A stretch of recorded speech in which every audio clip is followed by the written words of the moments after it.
کوئی عذر اب تم نہیں کر سکتے۔ افتہلکنا بما فعل المبطلون، کیا پروردگار کیا تو ہمیں ہلاک کرے گا ان کاموں پر کہ جو ہمارے باطل پرست لوگ کرتے رہے۔ یہ سارے عذرات جو تم تراش سکتے تھے اب اس کا دروازہ بند ہو گیا۔ اسی عہد کا پھر اظہار ہم سورہ فاتحہ میں کرتے ہیں، ایاک نعبد و ایاک نستعین، تو رب ہے، الحمدللہ رب العالمین۔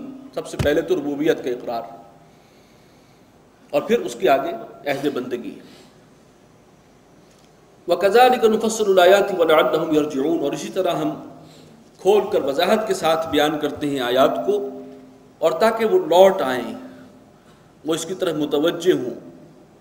وَاتْلُ عَلَيْهِمْ نَبَأَ الَّذِي آتَيْنَاهُ آيَاتِنَا، اور اے نبی ذرا ان کو سنائیے اس شخص کا قصہ، اس کے احوال کے جس کو ہم نے اپنی آیات عطا فرمائی تھیں۔ فَانْسَلَخَ مِنْهَا، اور وہ ان سے نکل بھاگا۔ فَأَتْبَعَهُ الشَّيْطَانُ، تو اس کے پیچھے لگ گیا شیطان۔ فَكَانَ مِنَ الْغَاوِينَ، اور وہ ہو گیا گمراہوں میں سے۔ یہ شخص جو ہے، میں نے عرض کیا تھا کہ بنی اسرائیل ہی کا ایک شخص ہے، حضرت موسیٰ علیہ السلام کی قوم کا۔ تفاسیر میں جو اس کے بارے میں اگرچہ مختلف اقوال ہیں، مختلف واقعات ہیں، تفسیر ابن کثیر نے بہت سے واقعات لکھے ہیں۔ بہرکیف حاصل یہ ہے، اور جو راجح قول میں سمجھتا ہوں وہ یہ ہے، اس میں بھی حضرت عبداللہ ابن عباس نے فرمایا ہے کہ یہ شخص قوم موسیٰ میں سے تھا، لیکن اہل یمن سے اس کا تعلق تھا۔ حضرت موسیٰ پر ایمان لایا، اور اس کے بعد یہ کہ اللہ تعالیٰ نے اس کو کرامات عطا کی، اپنی نشانیاں دیں۔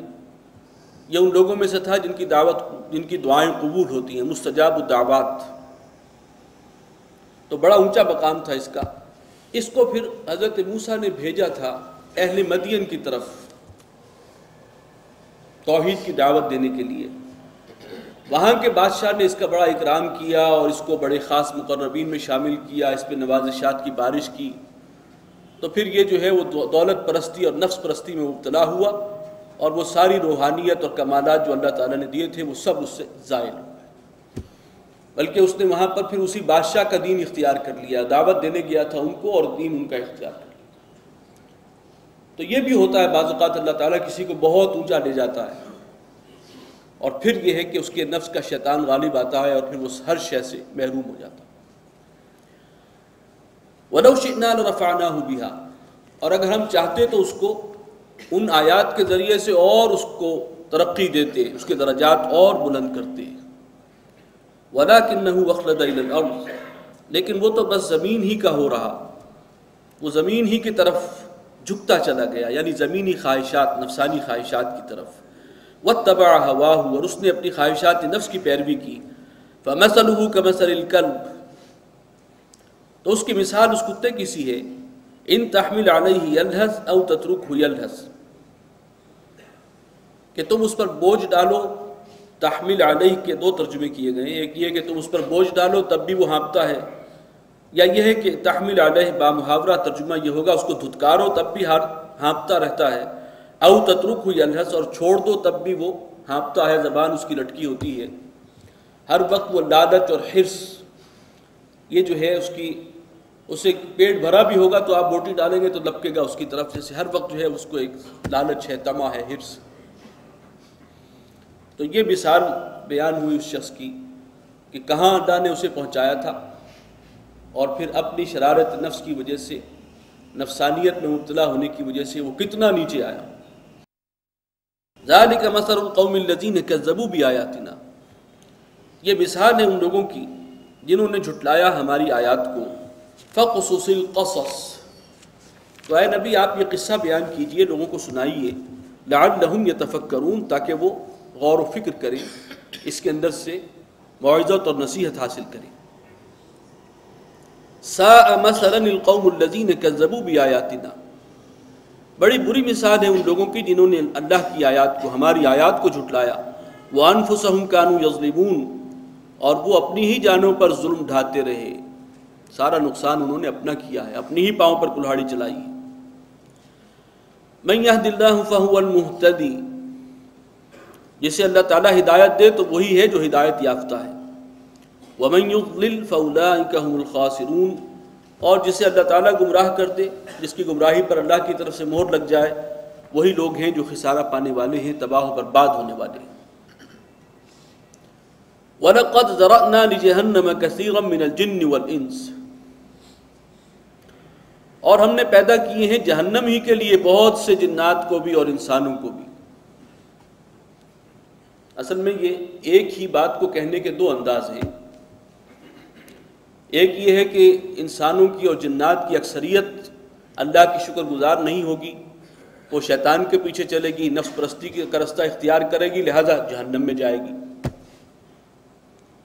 اسی بات کو یوں بھی کہا جا سکتا ہے کہ ہم نے کثیر تعداد میں جنات اور انسانوں کو جہنمی کے لیے پیدا کیا ہے، کہ ان کا انجام یہ تھا، انہیں جانا ہی وہاں تھا۔ تو اللہ تعالیٰ کی سینکشن کے بغیر تو کوئی شخص کوئی گناہ بھی نہیں کر سکتا، اجازت تو ہوتی ہے اللہ کی، نیکی کی توفیق بھی اللہ کی طرف سے ہوتی ہے، اور بدی کے لیے سینکشن بھی اسی کی طرف سے ملتی ہے، اذن ملتا ہے تبھی کوئی انسان بدی کر سکتا ہے۔ تو اس اعتبار سے اللہ تعالیٰ نے اسے اپنی طرح منسوخ کیا کہ ہم نے کیے، ہم اگر چاہتے تو روک لیتے، کوئی شخص برائی نہ کر سکتا، لیکن یہ کہ یہ نظام ایسا ہے، جائیں گے وہ اپنی ناشکری کی وجہ سے، وہ جو چوائس اللہ نے ان کو دیا تھا اس چوائس کے غلط استعمال کی وجہ سے وہ جہنم میں جائیں گے۔ لیکن اس کو یوں بھی کہا جا سکتا ہے، یہ کون لوگ ہیں؟ لہم قلوب لا یفقہون بہا، ان کے دل ہیں لیکن اس سے سمجھتے نہیں، ان دلوں کے ذریعے غور و فکر، سوچ بچار کا کام نہیں لیتے۔ بڑی عجیب سی بات ہے، دل کا کام جو ہے، سوچنا تو دماغ کا کام ہے، لیکن فرمایا کہ دل ہیں لیکن وہ سوچنے سمجھنے سے عاری ہیں، ان دلوں کو استعمال نہیں کر رہے، ان کی فیکلٹی تھی اس کے اندر، ایبیلٹی تھی اس کے اندر، یہ قلب جو ہے، لیکن اصل میں یہ قلب ہے روح کا مسکن۔ جیسے انسان کا یہ جسد ہے، یہ جسد جو ہے اس کے حوالے سے اس کے اندر سوچنے کی قوت یہ دماغ ہے، دیکھنے کی قوت یہ آنکھ ہے، سننے کی قوت یہ ہے کان، یہ اس جسد حیوانی کا حصہ ہے۔ لیکن جو اس کی روح ہے وہ اپنی جگہ ایک مکمل وجود ہے، وہ روح بھی غور کرتی ہے، وہ بھی سوچتی ہے، وہ بھی دیکھتی ہے، وہ بھی سنتی ہے، اور روح کا مسکن دل ہے، ساری جو فیکلٹیز ہیں وہ اس کے اندر ہیں۔ یہ ہے ایک شے، یہ اس کو استعمال نہیں کر رہے۔ لہم قلوب لا یفقہون بہا، وہ اپنے اس روحانی وجود اور ان کے تقاضوں سے بے خبر ہیں، محض بطن و فرج کے تقاضے ان کے سامنے ہیں، حیوانی تقاضے، ان کے مطابق زندگی گزار رہے ہیں۔ جو اللہ تعالیٰ نے وہ شے اس کو عطا کی ہے اس کو استعمال نہیں کرتے۔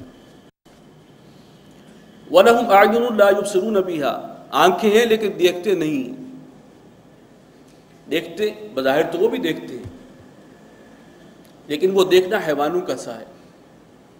اس کی بڑی اچھی مثال دی جاتی ہے کہ ایک انسان سڑک پار کرتے ہوئے دیکھتا ہے کہ ادھر دائیں بائیں سے کوئی گاڑی تو نہیں آ رہی، کوئی گاڑی نظر آئے تو رک جاتا ہے، کوئی حیوان بھی سڑک پار کر رہا ہوتا ہے، بلی جو ہے وہ سڑک پار کرتی ہے، وہ بھی گاڑی کو دیکھ کر رک جاتی ہے، اس نے بھی دیکھ لیا، آپ نے بھی دیکھ لیا، کیا فرق ہوا؟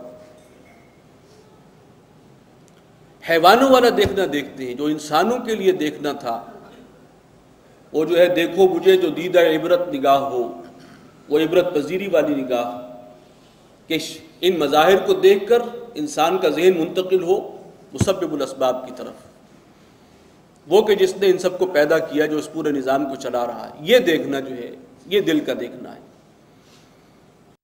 اسی طریقے سے سنتے ہیں جیسے حیوانات سنتے ہیں، انسان کا سننا جس لیول کا ہونا چاہیے، جیسے حضور صلی اللہ علیہ وسلم کی ایک حدیث ہے کہ اے پروردگار میری جو نگاہ ہے وہ عبرت کی نگاہ بنا دے، اور میری خاموشی جو ہے وہ غور و فکر کی خاموشی ہو۔ تو یہ انداز جو ہے اس سے وہ محروم ہے، لہٰذا اس پر جو تبصرہ ہے اللہ کا، اولئک کالانعام، یہ لوگ جو ہیں یہ چوپایوں کی مانند ہیں، جانور ہیں، ڈھور ڈنگر ہیں، بل ہم اضل، بلکہ ان سے بھی زیادہ گمراہ۔ جانوروں کو اللہ نے صلاحیت نہیں دی تھی، ان میں تو یہ صلاحیت تھی ہی نہیں جو انسان کو دی گئی، وہ تو جو کر رہے ہیں اپنی جبلت کے مطابق کر رہے ہیں، لیکن انسان اپنے پاؤں پہ خود کلہاڑا چلاتا ہے تو یہ گمراہ ہے، ان سے بھی کیا گزرا ہے۔ اولئک هم الغافلون، یہی لوگ ہیں جو بے خبر